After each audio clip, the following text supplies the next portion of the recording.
todos bem-vindos. Hoje, dia 1º de maio, dia do trabalhador, dia dos trabalhadores. Todos aqueles que de uma maneira ou de outra exercem alguma profissão pela sua remuneração. Mas eu queria lembrar e falar nesse momento daqueles outros trabalhadores, aqueles que foram os primeiros a desbravar, a divulgar, a levar a várias regiões a doutrina espírita. Também querendo nesse momento homenagear aqueles trabalhadores que em algum momento da sua existência decidiram começar, fundar uma casa. Se hoje aqui nós nos encontramos nessa casa amada, é porque em algum momento um trabalhador da seara do Cristo decidiu então fundar uma casa. E assim muitos os fizeram, com seus sacrifícios, com suas lutas, com muito trabalho.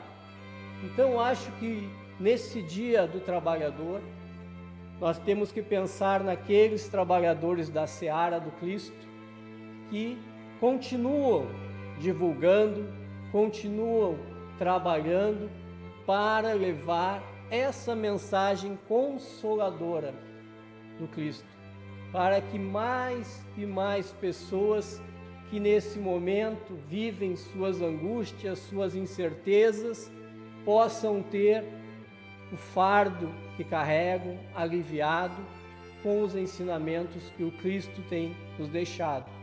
Então, hoje eu gostaria de homenagear dessa maneira, que lembrássemos então todos que frequentam uma casa espírita, desses trabalhadores que enfrentaram as dificuldades para erguer essas casas, que hoje são bênçãos de luz para muitas pessoas.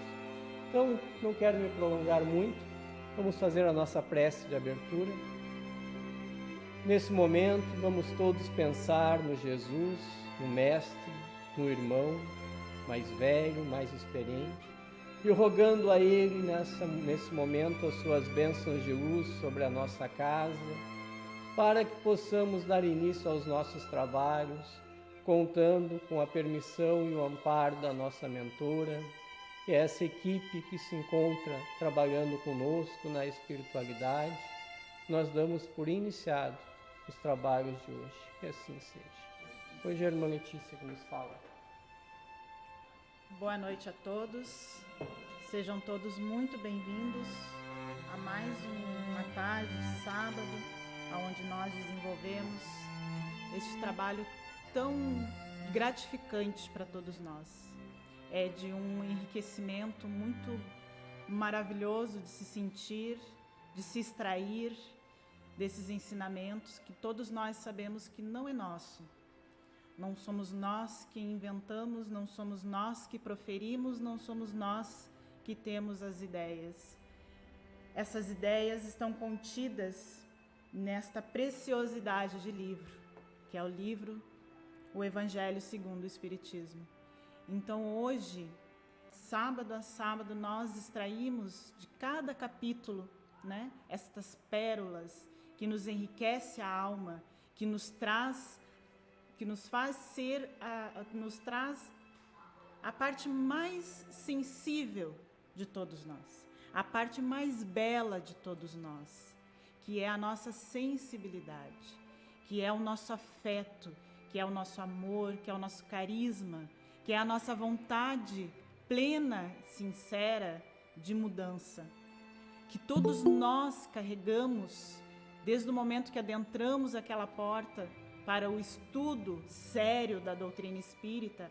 Nós carregamos dentro de nós essa semente que germina toda vez que aqui estamos, toda vez que nos deparamos com situações que nos exige uma posição, que nos exige uma tomada de decisão, que nos exige escolhermos o melhor caminho. Então, estarmos aqui sábado após sábado, trabalho após trabalho, estarmos conectados através das redes sociais, fazermos uso driblando assim o impedimento que a pandemia nos traz, estarmos todos nas segundas-feiras fazendo este trabalho, né? Estudando, compreendendo, trazendo para nossas vidas, para o nosso dia a dia, Jesus, puro e simplesmente o Mestre, já nos traz um alento e já nos traz uma vontade de sermos melhores. E há uma pergunta no Livro dos Espíritos que diz, né? Qual é a melhor religião? Aquela que faz com que o homem procure ser melhor. Aquela que modifica o homem para melhor. Então, independente de qual nós sigamos, ter essa vontade é o que desperta na espiritualidade o interesse sobre nós. Então, não são o nosso exterior, não é o nosso exterior que demonstra o quanto somos dedicados, e sim o nosso interior, a nossa vontade pura e simples, o nosso bem-querer, a nossa exigência de nós mesmos, nós estarmos sendo sinceros, transparentes e fiéis ao que realmente nós queremos. E esse capítulo de hoje vem falar justamente sobre isso. Vem falar sobre o lado mais sincero, aquele lado em que nós nos encaramos de frente, aonde não há máscaras, aonde não há nenhum impedimento, aonde não há ninguém além de nós mesmos. Então fala da pureza de sentimentos, fala da pureza do eu, da vontade firme e sincera. O capítulo é o capítulo 8. Bem-aventurados aquele que tem puro coração. E isso vem falar de, única e exclusivamente, de sentimentos. Vem falar de emoções. Vem falar daquilo que nós enxergamos quando nos refletimos no espelho. Quando nós enxergamos o nosso eu interior através dos nossos olhos. Quando nós não temos para onde se esconder e nem onde fugir. É o momento em que nós nos deparamos com quem realmente somos. E nesse momento nós fazemos uma pergunta: o que realmente eu quero? O que realmente eu busco? O que realmente eu necessito nesse momento da minha jornada? Nesse momento da minha evolução? Será que eu estou no caminho? Será que eu estou buscando o caminho? Será que são por essas ladeiras que eu preciso trafegar? Será que são por essas vias? Será que essas são as tomadas de decisões mais assertivas para a minha encarnação? Porque para o que eu necessito hoje de aprendizado? O que eu necessito hoje para voltar a evoluir? Para voltar ao caminho do Cristo? Para voltar a trilhar o bom caminho? Como é difícil para nós sabermos o que é o certo e o que é errado. Nós temos uma noção muito clara do que é o certo e o errado para nós. Mas o ensinamento do Cristo é muito claro. Amai o próximo como a ti mesmo. Será que o que é bom para mim hoje é bom para os que me rodeiam? Será que é bom para a minha comunidade? Será que a tomada de decisão que eu tiver agora, neste momento, vai influenciar na vida dos que me rodeiam?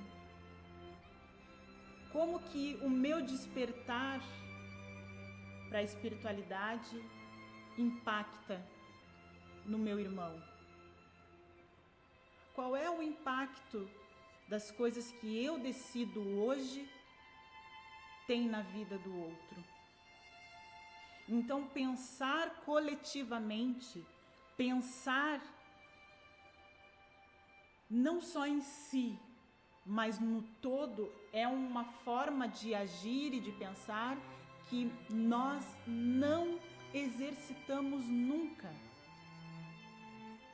Nós só achamos que é bom para o próximo se esse bom for bom para mim. E não é uma crítica, é uma constatação. Nós lutamos pela lei da conservação, não é mesmo? Então, para nos conservarmos, nós escolhermos o que é bom e o que é melhor para nós. Só que o Cristo vem nos convidar a refletirmos, pararmos e refletirmos melhor. E se o que eu decidir hoje for bom para mais pessoas? E se eu abrir mão de uma felicidade momentânea para que muitos possam usufruir? O que me vale ser e ter riquezas, felicidade plena, alegrias infinitas, se eu não puder dividir com aqueles que eu amo? Se eu não puder erguer aquele que necessita? Se eu não puder ser benquista aonde eu chegar, aonde eu estiver, aonde eu me dirigir, do que me vale? Só o eu. O capítulo é um capítulo que, mais uma vez, eu friso bem. Ele fala de intimidade. Ele fala de franqueza. E ele fala de encararmos nossos pensamentos e nossos sentimentos de uma maneira mais coletiva. É um exercício. Ninguém pensa no próximo por si só. Se nós não exercitarmos isso, se nós não exercitarmos essa frequência de pensamentos, de vibrações, de sentimentos e de emoções, nós nunca vamos pensar no próximo. O próximo mais próximo que nós conseguimos pensar são nossos filhos, de uma maneira que estão acima de nós. São os únicos, nem os pais, porque acima dos pais estão os filhos. E nós, muitos aqui somos mães, né? E muitos são pães, né? Mães e pais juntos. Então, eu não estou falando nenhuma inverdade. E como é que nós chegamos ao ponto de amarmos a humanidade? Como é que a gente parte para isso? Como é que a gente parte do momento em que a gente olha para um irmão desconhecido e sente uma empatia, e sente um carinho, e sente que aquele irmão, enquanto aquele irmão não se erguer, eu também não me erguerei. Enquanto um único estiver chorando sobre a terra, nenhum de nós sairá dela. Isso é um pensamento bem abrangente, assim, né? Nós sabemos que as coisas, elas são diferentes, mas para que possamos pensar no todo, nós precisamos entender os princípios.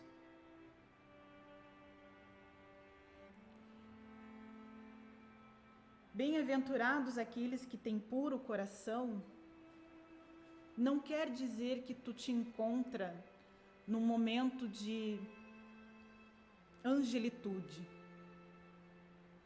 Não quer dizer que tu já se encontre num momento evolutivo tão adiantado que tu não faça mais parte deste mundo de dor e de sofrimento. Nós ainda fazemos parte de um mundo de dor e de sofrimento, aonde há muita perversidade, aonde há muita malícia, aonde há muita maldade e que um ser basicamente inocente no mundo desses, ele é devastado pela maldade humana. Ele é devorado pelas intempéries das pessoas. Ele é atropelado pelas circunstâncias que este mundo de dor ainda nos proporciona. Então, quando nós falamos que uma pessoa é pura, é inocente, é boa, é maravilhosa, isso não quer dizer que ela seja boba ou que ela seja frágil, ou que ela não tenha a maldade, não é a maldade, mas que ela não tenha a compreensão do mundo lá fora, que ela viva num mundo de fantasias, onde só o amor prevalece. O Evangelho, ele é muito claro e ele é muito forte quando diz que as pessoas boas, as pessoas evoluídas, elas são extremamente poderosas e não uma questão de poder. Elas são extremamente fortes, viris. Elas têm uma ação e uma força dentro delas indestrutível, que se chama conhecimento. Uma pessoa que tem conhecimentos de causas, ela não se deixa ludibriar, ela não se deixa enganar, ela não se deixa pisotear e ela não se deixa humilhar, porque ela é portadora de uma ferramenta poderosíssima que se chama verdade. Ela se conhece, ela sabe quem é e ela, além de tudo, conhece a Deus. Ela, além de tudo, conhece os mandamentos de Deus e a verdade deste Deus. E isso faz dela uma pessoa indestrutível na questão de força, caráter, porque ela não se deixa emolar pelas vicissitudes e as fraquezas e as maldades e os milindres e as picuinhas e as fofocas dos outros.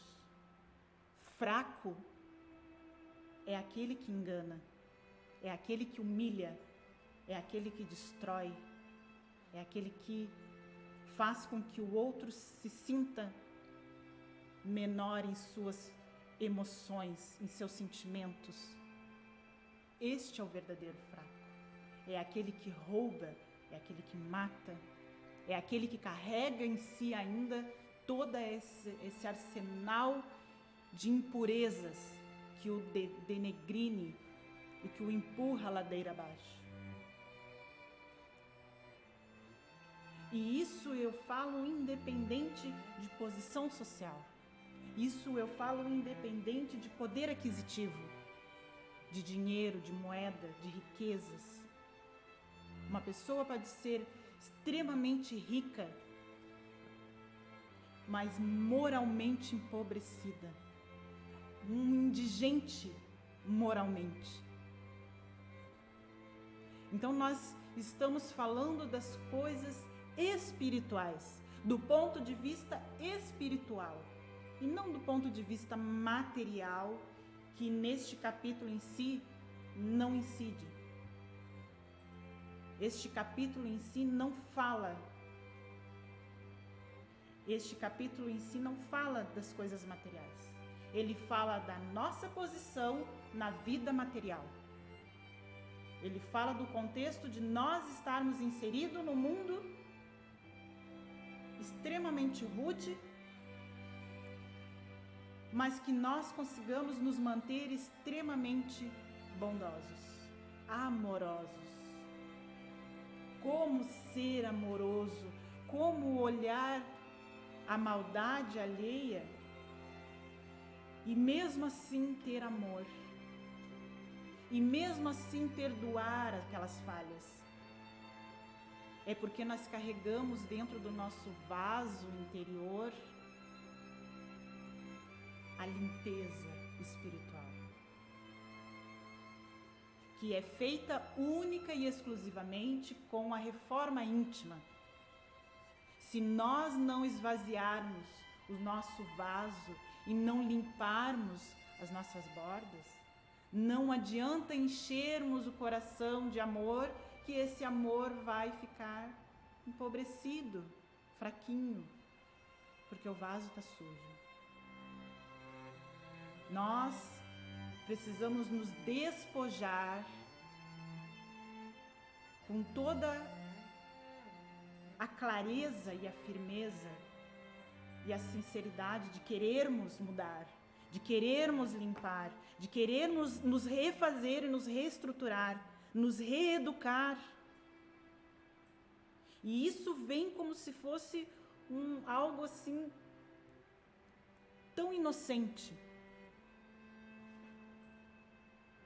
porque é tão puro e é tão simples. É só ouvir ao Cristo.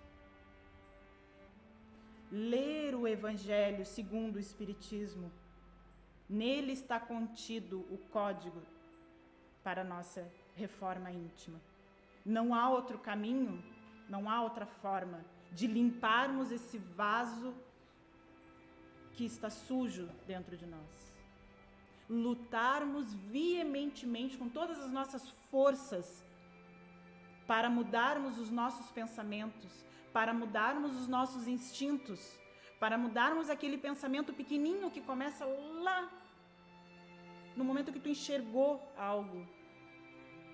A tua malícia já reverteu aquilo em maldade, e tu alimenta aquela maldade com os teus sentimentos, e o teu vaso fica cada vez mais sujo. Então, no momento que o teu olho bateu em algo que possa servir de algo que venha te prejudicar, transforma a tua visão no primeiro momento. Não deixe esse mal se alastrar dentro de ti. Transforma. Tira das coisas ruins as coisas boas, a transformação.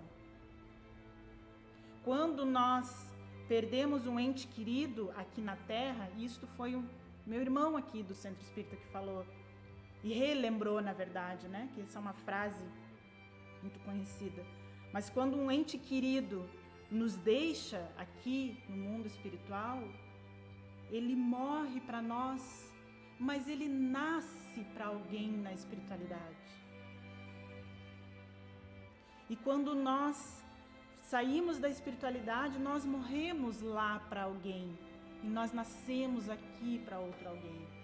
Então veja como é simples tirar da tragédia uma bênção. Veja como é simples o ensinamento do Cristo. No momento que tu bate o olho em algo que possa servir de escândalo, reverte aquele escândalo no ensinamento. E tu vê que o teu coração, que o teu vaso, ele não vai se enegrecer. Ele não vai sujar. E tu vai sentir dentro de ti, nas tuas forças íntimas, que tu já é um pouco melhor. Eu já me sinto um pouco melhor. Porque daquela situação eu poderia tirar N invenções maldosas. Mas eu reverti aquilo em ensinamento primeiramente para mim. Todo erro do meu irmão deve servir de ensinamento para nós. Ensinamento de como não proceder, de como não fazer, de como não ser. Humilhar aquele que cai é muito fácil e muito simples. O difícil é tu erguer aquele que caiu, porque além de cair, ele cai tomado de orgulho, de vaidade, de maldade. E tu estender o teu braço forte e firme para alguém assim é muito difícil. Mas é necessário. porque passar por cima daquele que está no chão não resolve o problema daquele que está no chão. Então, que sirvamos de exemplo, que sirvamos de caminho para aqueles que nos acompanham, que façamos unicamente uma coisa, que façamos a nossa parte, que tenhamos implícito em nós a certeza do que queremos, a certeza do que precisamos, porque uma coisa é querer e outra é precisar daquilo que se quer. Então agradecemos sempre a Deus tudo aquilo que recebemos, tanto de ruim quanto de bom, porque é nos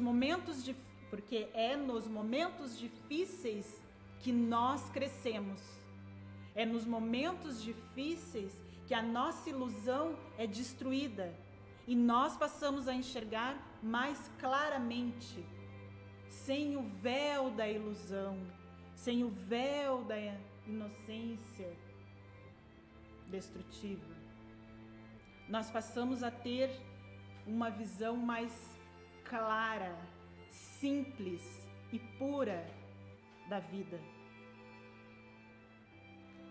Precisamos urgentemente da reforma íntima, porque só através dela nós podemos nos conhecer verdadeiramente e profundamente, saber do que somos feitos e do que somos capazes, e a partir daí transformar este ser que nós encontramos, este ser que somos nós mesmos.